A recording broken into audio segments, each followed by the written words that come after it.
Welcome. I'm Annette, or Boss, or Mighty Odango, whatever you want to call me. And this year I'm going to tackle one of the most popular supernatural folklore creatures from Japan, and that is the kitsune. You probably already have an idea of what a kitsune is, but let's have a quick look. The word kitsune literally just means fox. That means those mangy critters at the bottom of your garden that keep you awake with their freaking mating calls in the summer, and these beautiful, elegant, mythical nine-tailed creatures, they are all kitsune. I can't hear you over the aircon. I have not been provided with a microphone, and I'm doing my best. I'm very sorry. I will try and project as much as I can. Okay, thank you. The kanji for kitsune is made up of the characters for dog and melon. As far as I can ascertain, the melon bit has nothing to do with any particular connection between kitsune and melons. It's because it's taken from the Chinese kanji. The melon character was used as like a phonetic, so just an extra sound within the word and not for the actual meaning. The kitsune in folklore is generally categorized as a yokai. That's broadly a term for a spirit or creature that has some kind of supernatural power. And although the classic image of kitsune in most media is one of 9 tails, the number of tails being related to the creature's power, that's not really the case in the folklore. They can have anything from no tail to 9 tails. Most of them only have 1. Because they're essentially indistinguishable from your average fox. That's because any fox has the capability to become a magical kitsune. They're not a separate species, it's just a matter of the fox being like, I want to learn magic. In Japanese folklore, they are usually presented as female. As we're going to see over the course of this presentation, they're used as a representation of 2 kinds of femininity, the dutiful wife and the wicked seductress. Despite this image here of the sexy humanoid woman with the 9 bushy tails, that doesn't really happen in the folklore. If they've got to the point where they have 9 tails, they are usually strong enough to not have them on show. At least when they're in human form. Kitsune can be remarkably long-lived. They can live up to thousands of years. They're classic trickster spirits, very similar in a lot of ways to the tanuki or the raccoon dog. They're wily, they're capricious, they love to play tricks. It's not true of every kitsune, but it's very much like a dominant trait. Weird happenings are often blamed on them, even today, and much of their trickery is done by the means of shapeshifting. So where do these tales come from? If you know much about Japanese history or myth, or if you've been to any of my other panels, it won't surprise you that a lot of it comes from China, specifically the Chinese myths of the Hulichin. Japan imported a lot of their culture from China, and China in turn took a lot of it from ancient India. However, foxes are native to Japan, and the indigenous people, the Ainu, they had their own myths about kind of cunning and tricksy foxes. There are also similar myths found in Korea and in Vietnam. And even in Europe, there are a lot of myths about foxes being sexy and wily and tricksters. There's just something about foxes apparently that makes people think this. The word kitsune doesn't have a consensus about the etymology. Some people think it's because the sound a fox makes sounds a bit like kitsu. Others think that because it can be read as come and sleep, they think that it's from, that's the source because it's what you would say to your fox wife. Like, come to bed, darling. And therefore you say it enough that it essentially becomes her name. But the big question with kitsune, at least in my opinion, is can you trust them? Are they good or are they evil? And the answer is, as usual in the nebulous world of folklore, it depends. So the most common image of a kitsune you'll see if you are wandering around Japan is these statues with the red bibs at shrines. These are the benevolent messengers of the gods. Kitsune can also be loving wives and partners. They can sacrifice themselves to save the lives of humans. But conversely, they can also have been the cause of many human deaths and even more humiliations. And one of the 3 great evil yokai, the most evil and dangerous creatures that ever existed, was a kitsune. So we're going to dig a little bit deeper into that dichotomy. We'll start with the nice ones. These are sometimes known as zenko or byakko.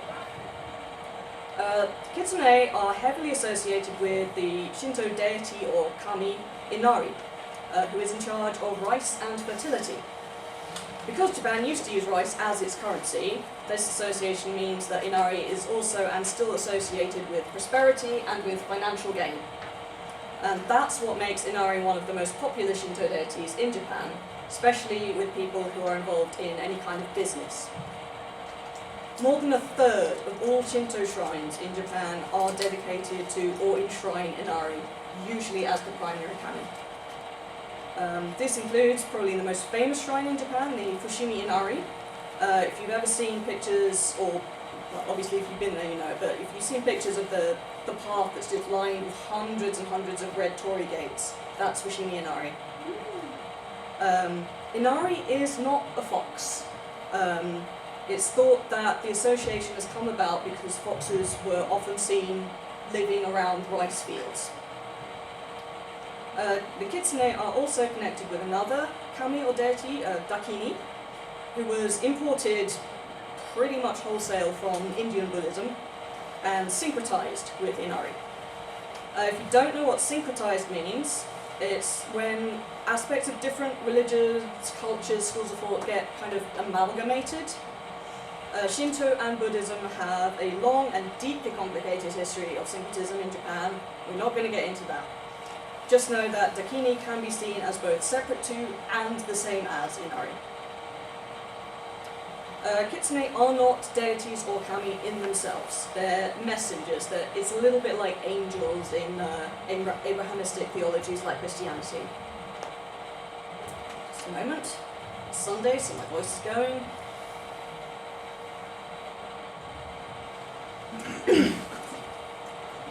So these zenko, or good kitsune, are normally portrayed as pure white, but they can also be pure black, they can be gold, or they can be silver. They're benevolent towards humans, they carry messages between them and the gods, they do not cause harm to humans. They're also thought to have a very strong social hierarchy within themselves, and I'm going to get into that a bit later. On the other hand, aside from delivering divine messages, they don't tend to get involved with humans very much. The world that they exist in is the world of the kami, not the human earthly realm. On the other hand, the malevolent ones, the no-kitsune, also known as yako, or if you go back a few years earlier, yakan, those are the ones you need to worry about. They have no qualms about harming humans, although most of them don't seem to have the power to do it directly. They don't attack you physically. Instead, what they do is they will use tricks and illusions to cause you to come to harm.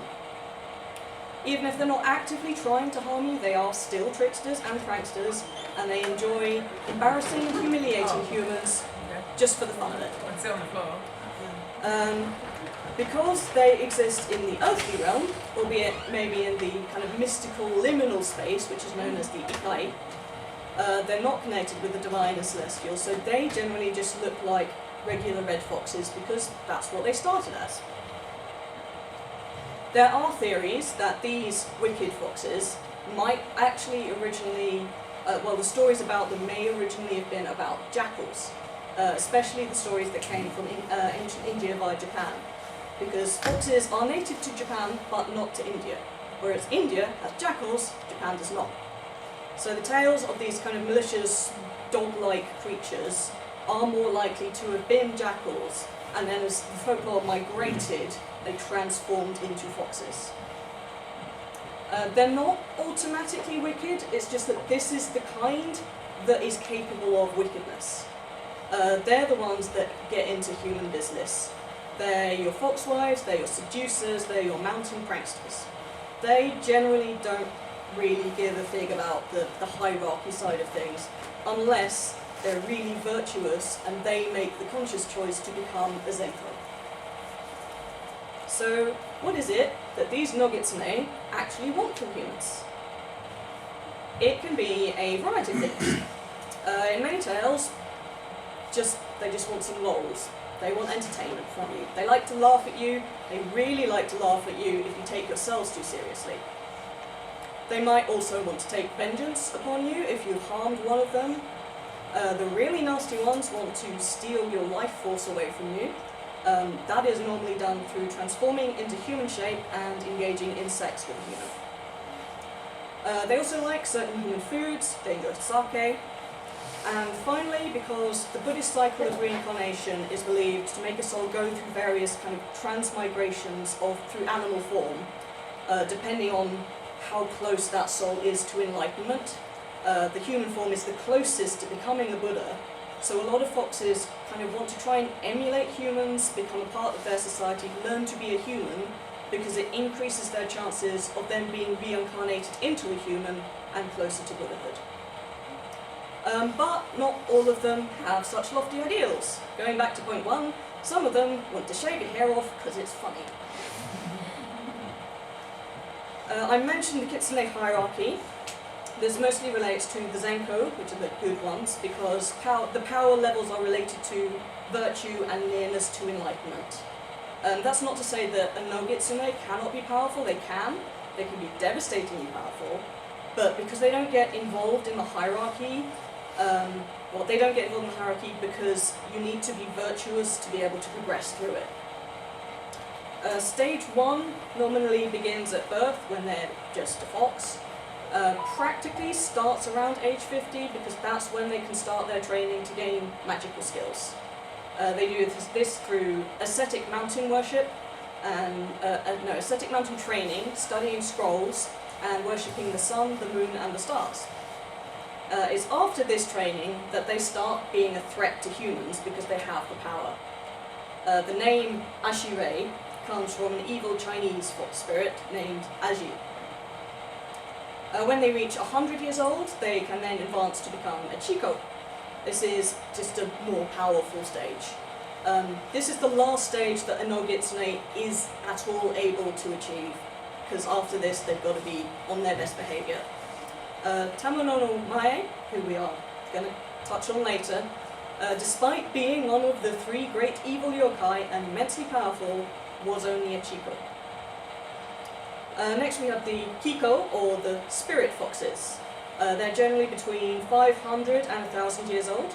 They don't have proper physical bodies anymore. They've transcended the need for physicality. They don't need to eat. They might still interact directly with humans. They can live among them. They can fall in love with them, and then kind of create themselves a human body to carry on with that. But they will not act maliciously towards humans.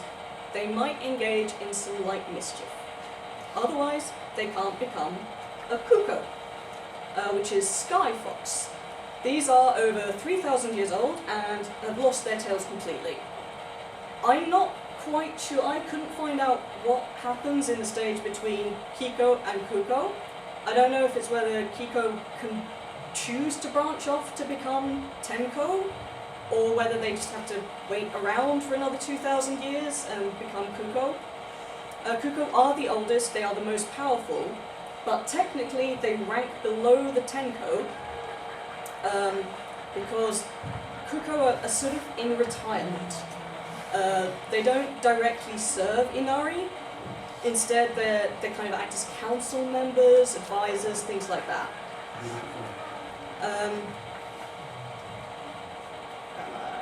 They will help humans to prosper. They might use possession to teach a virtuous but foolish human a lesson, or they can possess a human if they're very unwell and the power of the kitsune will heal that body. The highest rank, the Tenko, they are at least 1,000 years old. They still don't have bodies, but they can choose to appear, and it's usually as like an ethereal goddess-like figure with around 4 tails generally. They have godlike levels of power, and humans will worship them as a result.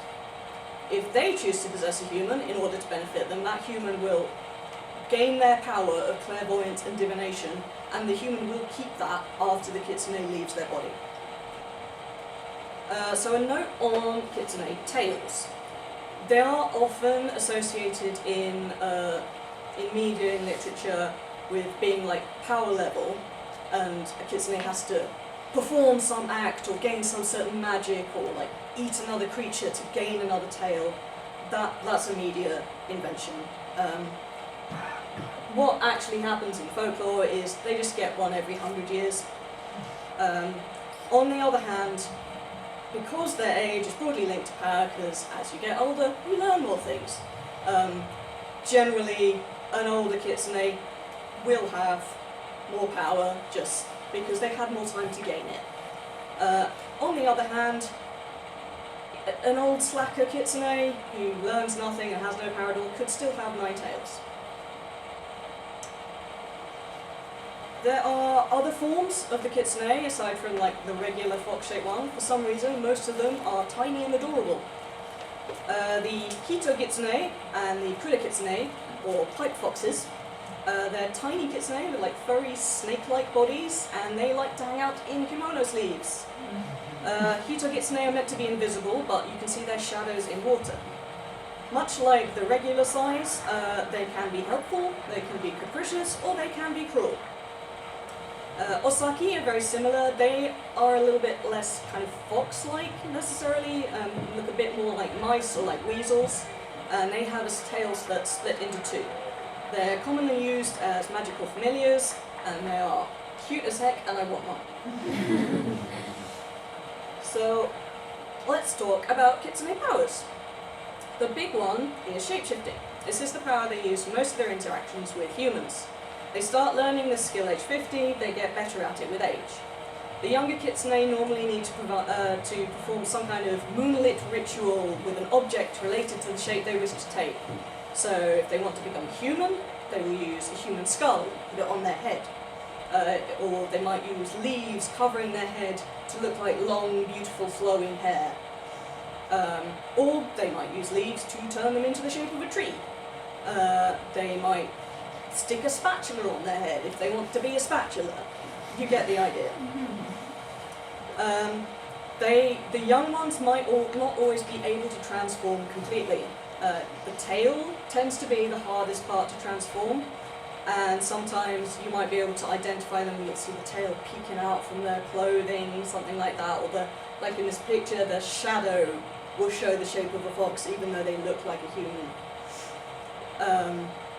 If they're older and more powerful, they're a lot harder to suss out. Kitsune in human shape can sometimes be identified by having kind of a long, like, sharp-featured face, but some people just look like that. Most kitsune stories involve shapeshifting in some way. There's one that tells of a kitsune who transformed herself into a large and very distinctive tree, but she kept moving around in order to trick humans into getting lost upon the mountain, because if they were using the tree as a waypoint and then it moved, they wouldn't know where they were. Or it would confuse them into thinking, oh, well, I thought I'd travelled further, but I'm back at this tree, so I've obviously gone round in a circle. Secondly, in kind of a similar vein, a kitsune can trick humans into seeing objects or places or things as something else. Often used to trick them into thinking that leaves are banknotes that they use to pay for something. Once the kitsune is left, transforms back into a leaf, human has no money. Or they can use it to make a human think they're eating something delicious and tasty, and it's actually animal poop. They can trick them into doing something embarrassing. There's one tale with a human who thinks that he's been brought to a steaming hot bath in an elegant mountain home, and when the other humans see him, he's sitting naked on a rock in the open air, rubbing himself with some leaves. There's another story that I really like that has a kitsune that tricks someone. either a human or a tanuki, depends on who's telling the story. The kitsune promised to transform themselves into an entire daimyo's procession to impress this other party. The other party saw the procession, thought, wow, that really is impressive. And I'll go up and I'll say, you know, wow, that's really cool, you've done an awesome job. The daimyo, who was in fact a real daimyo in a real procession, was extremely outraged by having them just come up to him and act so familiarly and have them punished for it. So next, I'm going to talk about the kitsune no yomeiri. This is the fox procession, because they do have their own processions. These are often seen by humans as like a series of lights. These are also known as kitsune-bi or fox fire. Those are the lanterns that are being held by the invisible foxes as they walk in procession, and it's usually for a wedding between two of their kind.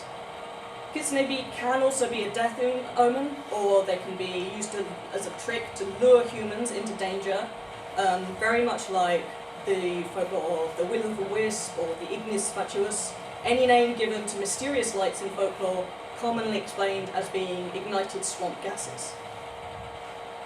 The fox procession is also associated with a particular weather phenomena. If you've ever seen rain falling despite the sun being shining really brightly, that's a fox's wedding. It's thought that they do this to create the illusion of rain so the humans stay away while the kitsune are enjoying a lovely sunny day for their wedding. It's still common when this kind of weather occurs for the Japanese to say, ah, must be a fox getting married. If you want to witness one of these, there are ways. I will talk about some more later, but the Fukushima prefecture has an especially complicated one.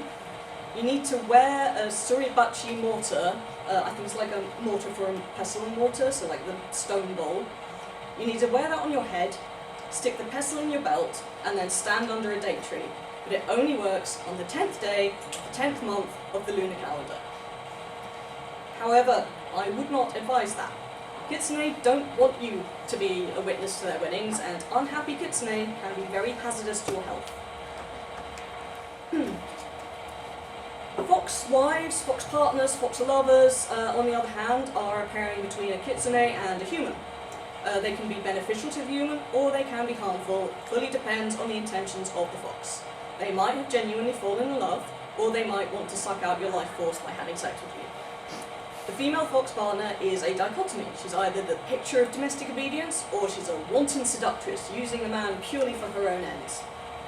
If a fox wife partner is identified in any way, if a human works out that it's a kitsune, whether through incomplete transformation, whether they've acted in some inhuman way, like being seen eating a rat, or whether they've been kind of magically divined to be a kitsune, they must immediately leave the family, doesn't matter how much they love and care for them.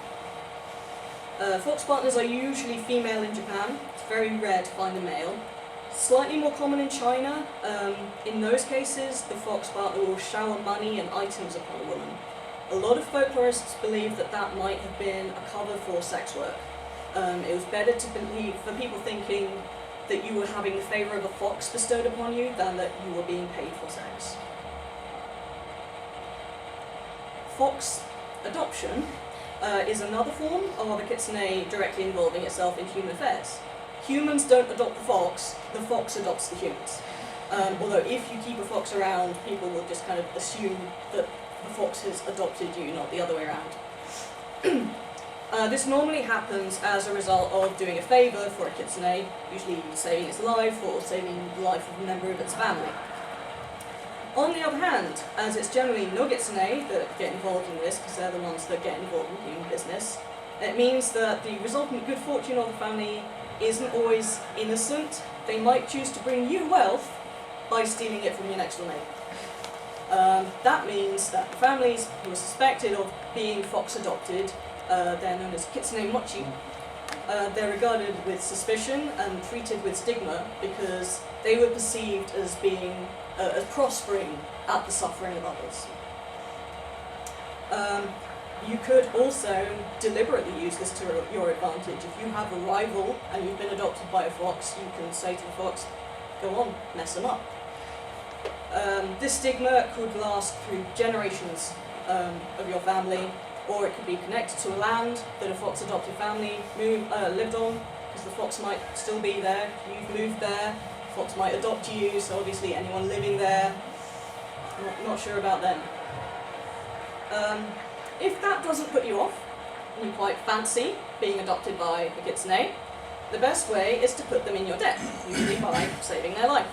They like being spoiled with their favourite things, food and sake. Foods that foxes like are anything with fried tofu.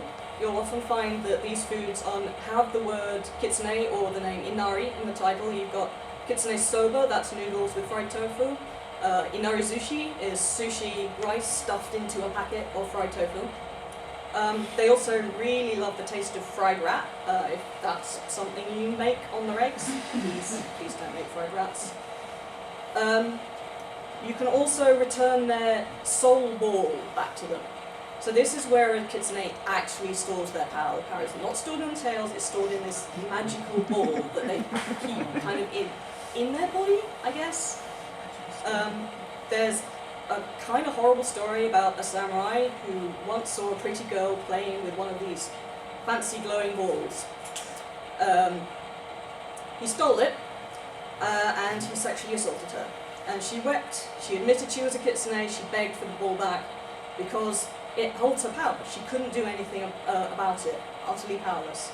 Eventually, he relented, returned the ball, and instead of effing up this guy, as he richly deserved, she was so grateful to have it returned that she did him a lot of favours. Don't be that guy. Okay, if kitsune is troubling you, on the other hand, stealing the ball will make it stop. But if they ever get it back, can't guarantee that they won't F you up. And finally, all supernatural creatures in Japan really like having shrines built to them. It makes them feel very special. Remember though, that even if you get a kitsune's favour, and it's going to be a no-kitsune, because they're getting with the humans, they are capricious. They might change how they feel about you at any time. And what might they do to you if you lose their favour? They might possess you. This is probably the most dangerous and powerful skill that a kitsune has. It can be used for good, as I mentioned with the Zenko earlier, like it can be used to heal bodies. Some Zenko use it just to experience what life is like as a human. It can be used to really screw with humans.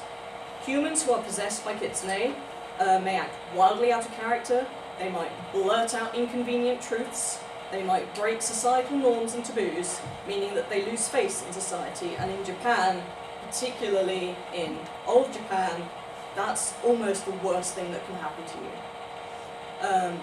Possessed people can be forced to do terrible or embarrassing things. Treatments, if you are suspected of being possessed by a kitsune, can also be pretty terrible. There'll be like a lump somewhere in your body that if you prick it will sort of move around, so someone will just start, got any moles or anything, they'll just start pricking those, see if they move. That one's not that bad. You could also be beaten, you could be burned, you could be forced to breathe suffocating smoke from pine needles, which would sometimes kill the victim.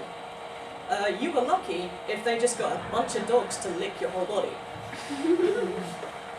Of course, we, as a modern society, we read these symptoms of kitsune possession and recognise what looks like was probably mental illness, probably people who didn't fit societal norms, especially if they were women, who were experiencing particular restriction, and, strangely enough, were also especially associated with kitsune possession. I wonder if there was a connection. Of course, it was said that it was actually because women were weak-minded and therefore more prone to it, not because they were sick of patriarchal bullcrap. Anyway, moving on from that depressing topic, there is an amusing story, at least I find it amusing, relating to kitsune possession and one of the great unifiers of Japan, Toyotomi Hideyoshi. A member of his court was thought to be possessed by a kitsune, so Hideyoshi decided that the best way to deal with this was to write a strongly worded letter to Inari and demand that they have a word with the kitsune in question. And I'm going to read you Lafcadio Hearn's translation of this letter. So, Kyoto, 17th day of the 3rd month. To Inari Daimyoji. My lord, I have the honour to inform you that one of the foxes under your jurisdiction has bewitched one of my servants, causing her and others a great deal of trouble. I have to request that you will make minute inquiries into the matter and endeavour to find out the reason of your subject misbehaving this way, and let me know the result. If it turns out that the fox has no adequate reason to give for his behaviour, you are to arrest and punish him at once. If you hesitate to take action in this matter, I shall issue orders for the destruction of every fox in the land. Any other particulars that you may wish to be informed of in reference to what has occurred, you can learn from the High Priest Yoshida. Apologising for the imperfections of this letter, I have the honour to be your obedient servant, Hideyoshi. Of course, because Hideyoshi was Hideyoshi, he threatened extreme violence to foxes. But apparently Inari sorted it out because there was no mass fox cull. Also, if you are playing the Mighty Odango folklore panel drinking game, take a drink for mention of Lafcadio Hearn. Cases have still been attributed to fox possession until relatively recently. There was a spiritual/cult leader in Japan who was said to have been possessed in 1985, and it's very well likely still held as a belief in kind of the more rural areas. Like, folklore takes a long time to die off in these places. So, how do you work out if something weird that's going on is down to a kitsune? There are ways. First of all, there is something called the fox's window. Those of you who can see it, you can have a look at this diagram and you can see if you can do this with your fingers. I've tried it, it's hard and I'm hypermobile. What you do then is you look through the hole in the middle, and if you look at what you find suspicious, any hidden kitsune will be revealed. It also works for other supernatural creatures and ghosts and spirits. Some tales say you need to spit in a well first, but please don't do that, it's gross, especially in these times. You can also extinguish foxfire by using this window. You can blow through the hole and the fire will go out. I'll leave that on for a little bit so that you can have a go.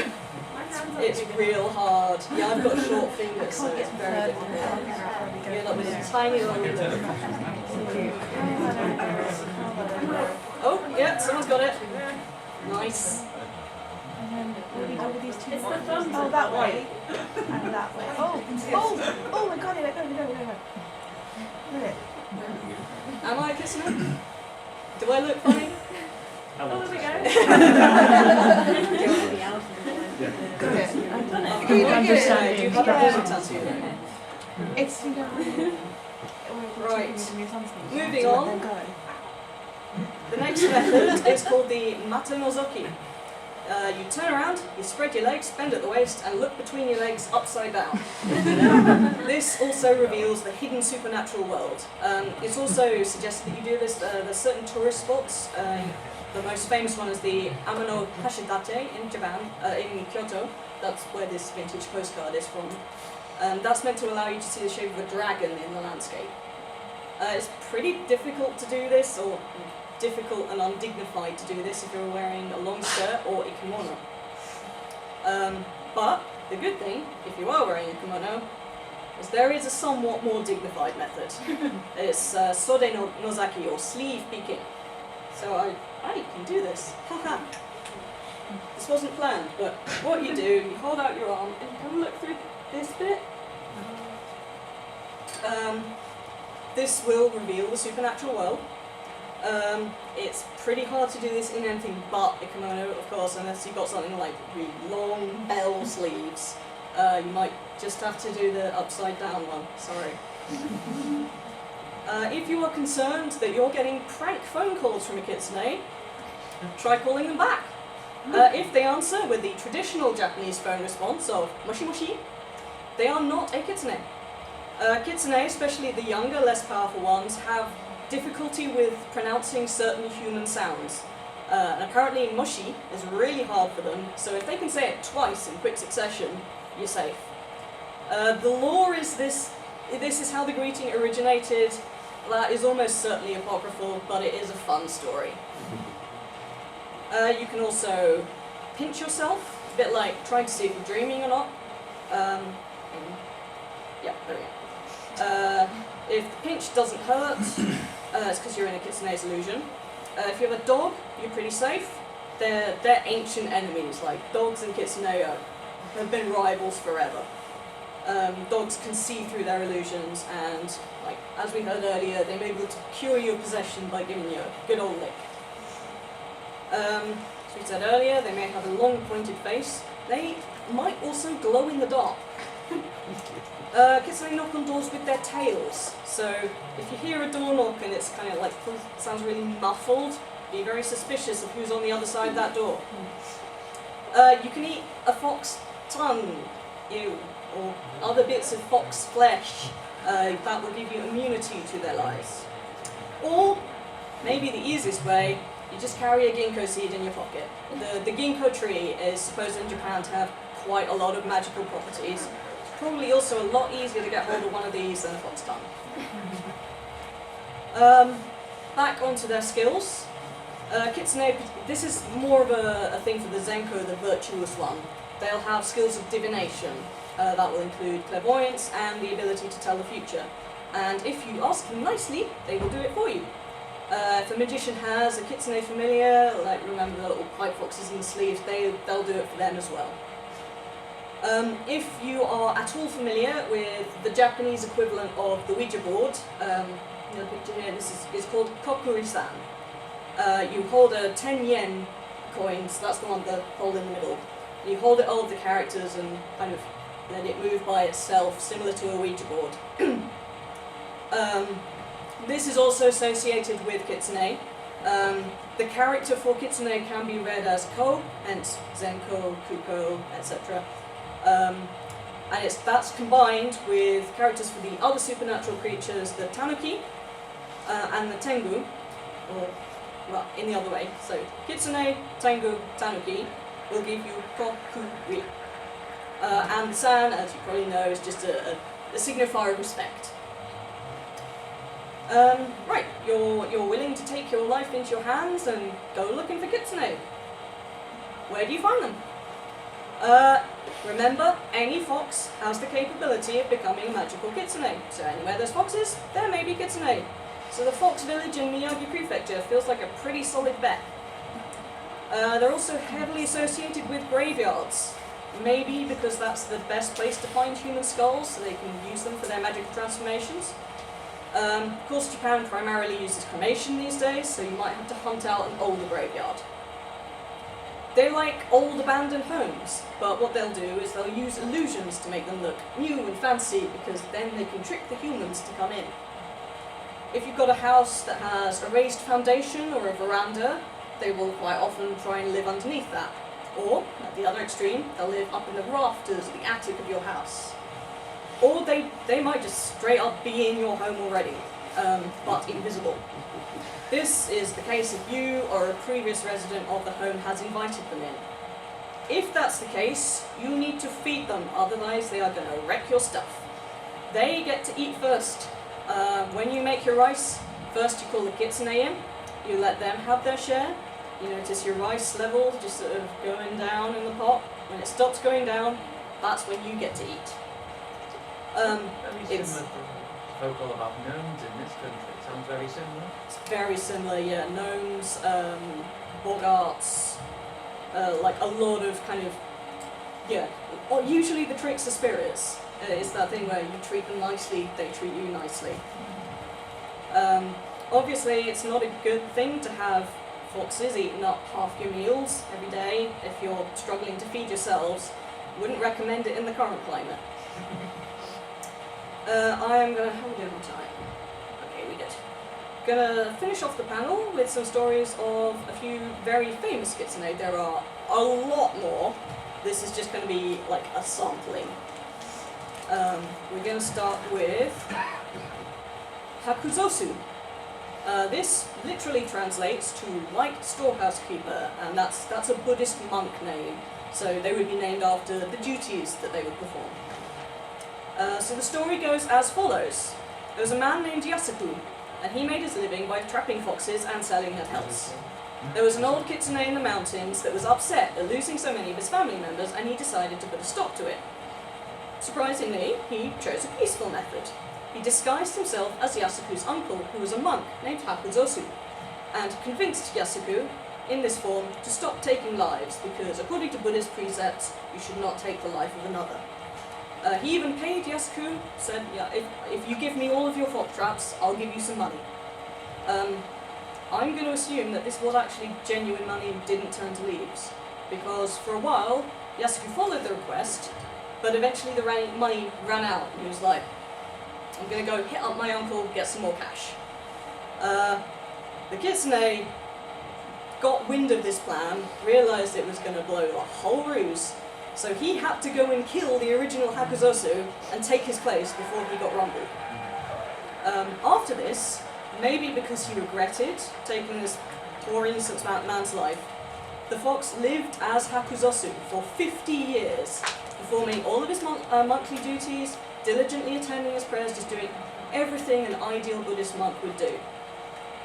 He was old and he was powerful, so his disguise was not seen through for these 50 years, till one day someone brought 2 dogs to the temple. They immediately went, that's a kitsune that is, and tore him to pieces.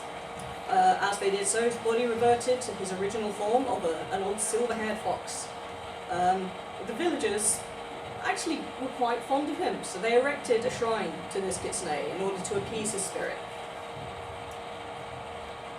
Another fox monk was Denpachi from Iidaka in Chiba Prefecture. His name was originally Konoha, and he lived in a forest near a Buddhist seminary in Iidaka. As we've seen before, some Zenko want to improve themselves, become closer to enlightenment, so Konoha decided he wanted to join the seminary, and he disguised himself as a young man named Denpachi. He studied there for 10 years. He was diligent in his duties. He excelled at his studies. He often grasped complicated concepts that were beyond most of the human students and helped out teaching them. Unfortunately, student's gonna student, one night he went out on a sake bender with his compatriots, and he got so wasted he could no longer maintain his human disguise.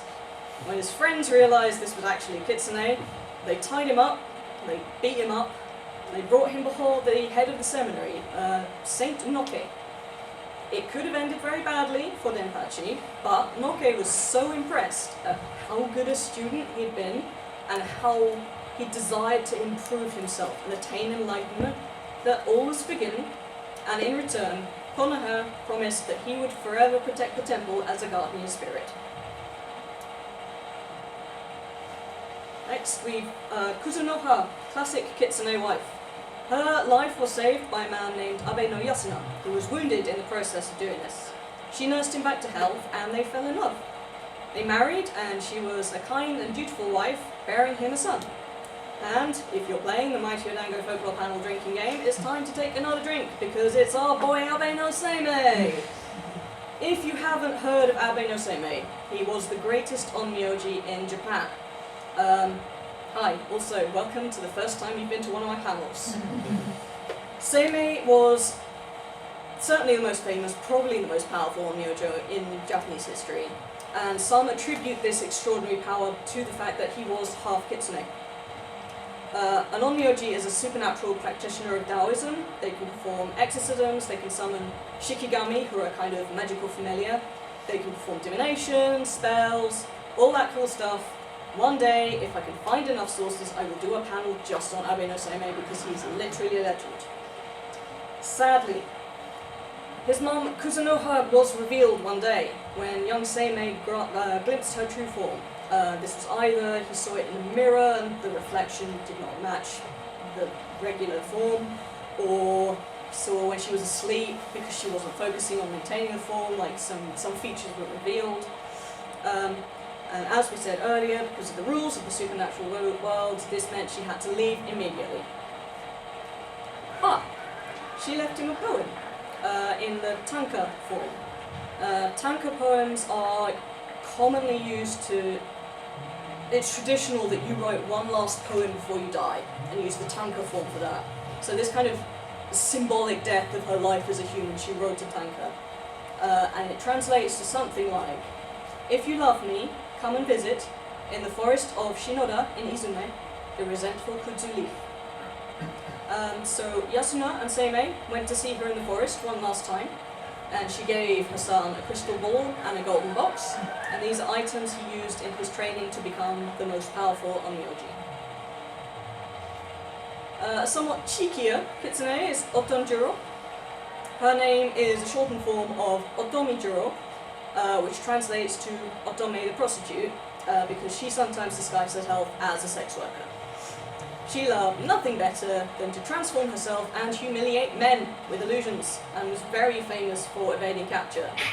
So if you remember the story I said about a man who was being tricked about thinking he was being in a nice hot bath in a nice house and was actually naked on a rock in front of all his mates, that's often attributed to Otonjuro. One day, the nearby village had had enough of her nonsense, and they sent 2 men to capture her. They spied her transforming into a female shape and transforming a rock into the form of a baby. And they followed her to a hut on the mountain. They peek through the window and they see an elderly couple cradling the baby like it's their own. And they burst in, say, "You've been tricked. This is a kitsune's trick. That child is an illusion." And the couple's like, "No, it's not. This is our baby." And fair warning, this bit's pretty grim. To prove that the baby was an illusion, they snatched it and they dropped it into boiling water.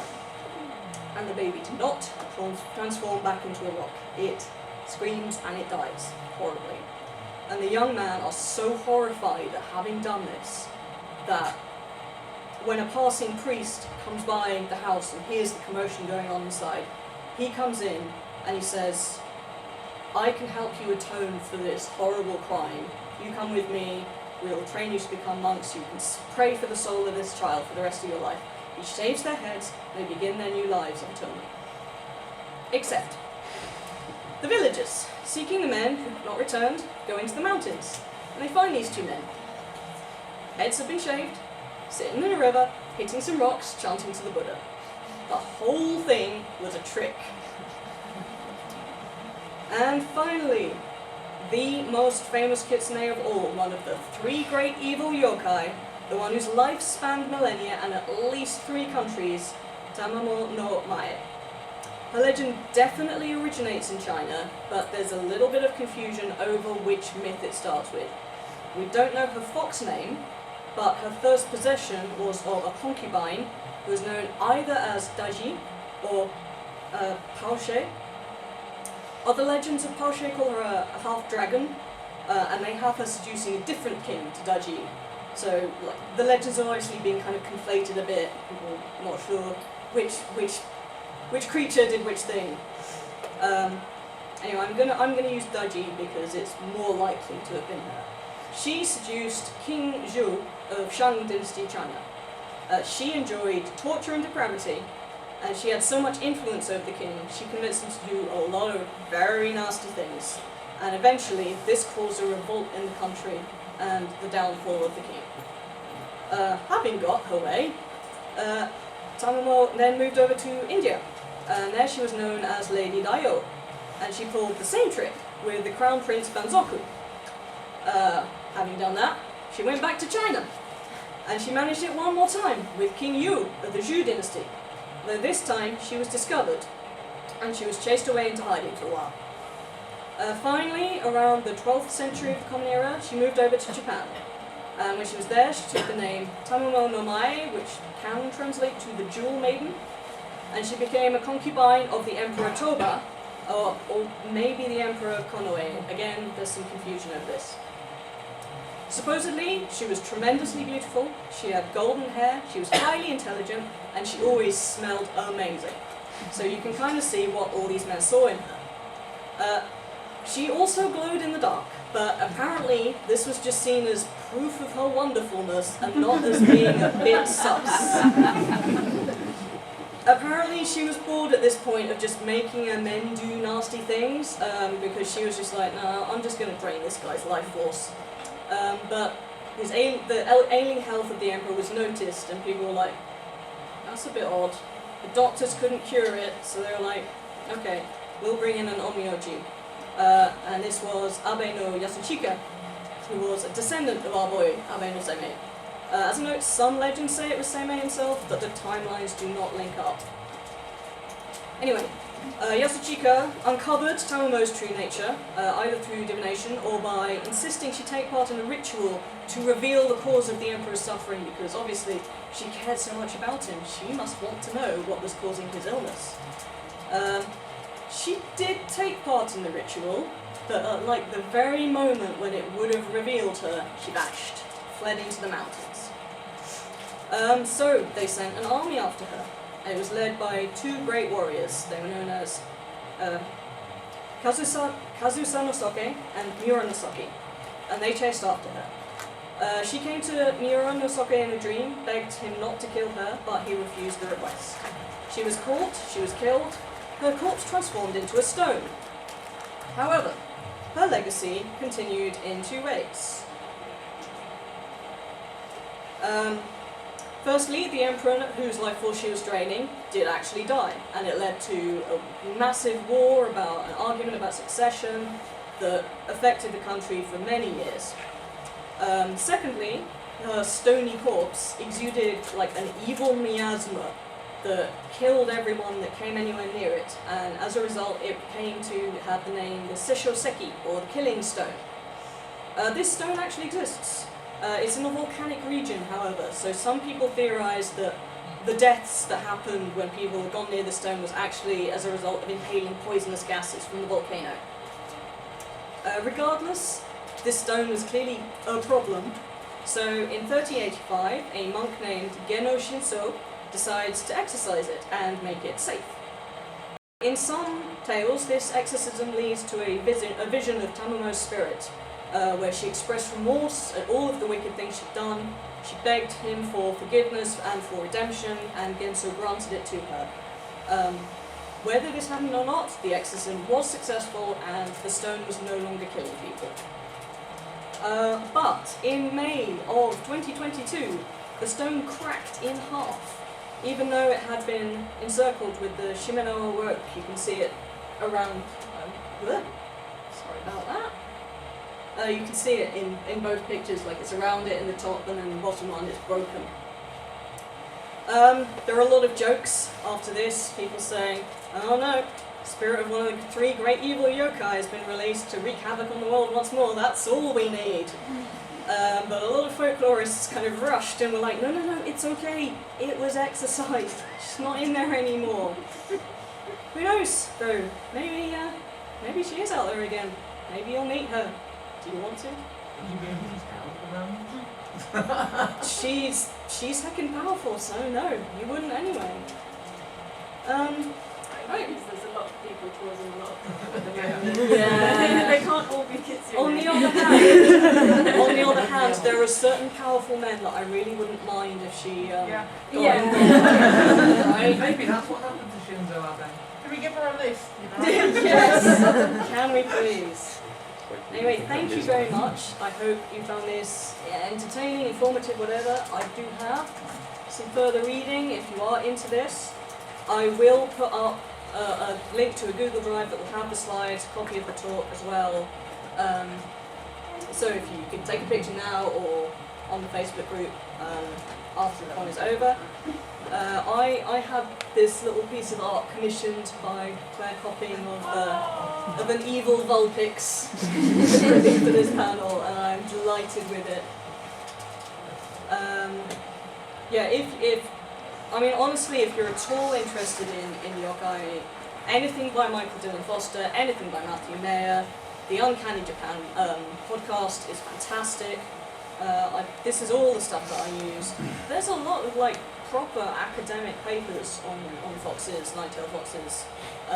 So if you're really into the academic side of things, have a look on JSTOR. You'll find some really good stuff there. Otherwise, thank you very much for coming, and I hope you enjoyed it.